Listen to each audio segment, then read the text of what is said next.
police ñoo nekk nii taxaw boo yaa ngi ni taal ci 54 bi taal nañu rond-point garage ñu ngi taalit magasin Jimbo waa police yaa ngi nii taxaw ñu ngi nii en face station Elton waa bi nekk ci kaw 54 bi ci garage Umpak bi booy taal nañu foofu moo nekk nii en direct Ziguinchor. dal leen ak jàmm mbokk yi si pour les talibé Sonko TV mu mel ni mbir yu doy waar la ñu nemmeeku ca Ziguinchor ca diwaanu Ziguinchor mu di rek ay jakartaman yoo xam ne ña nga fa di grève maam daal di daw di wër mbedd yi métti loo ko naqar lu mu nekk nag loo xam ne lu doy waar la ñu nemmeeku itam ay station yoo xam ne rek dañ koo daal di taal wala sax ay yeneen i bërëb mu nekk nag loo xam ne daal jamono ji mbir mu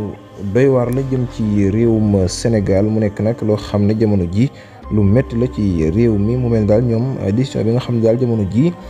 Ousmane Sonko daal na ko jël ak gouvernement daal nekkul benn yoon décision boo xam ne neex na leen te loolee lépp nag dafa dugg rek ci jubal jubbanti bi nga xam ne ñoom ñi woote nañ ko waaye mel na rek ñoom loolee daf leen daal di métti ba tax rek ñu wàcc terrain ba di manifester wu ngeen gis ko doone ñu occupé mbedd ci coox yëpp rek oto demul oto dikkul ñoom jakartaman yooyu ñoo daal di occupé mbedd ma waaye itam booleeg ay yoxook manifesté wu ak itam ay bruit de Jakarta mu nekk nag loo xam ne jamono ji daal dinay doy waar ñoom ña ngi koy daal di amal ni kii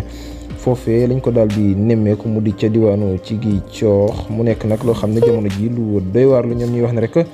jàpp nañ ne garsa gi nga xam ne rek moo lañ doon xeex jamono ji ma ngay wéy di am ci réew mi ñoom loole la ñu daal di jàpp mu nekk nag mbir moo xam ne mu doy waar la waaye itam Ousmane Sonko mu mel ni jubal jubbanti bi mu daal di woote dafa dugg rek ci képp koo xam ne da nga doon luubal waaye itam sax nekk woon ciw yoon loolee dafay daal di dal sa kaw nekk lu la naqari mu nekk nag loo xam ne jamono ji doy na waar ñu nemee ko tey ca diwaanu Ziguinchor mu xew ci réew mi di Sénégal.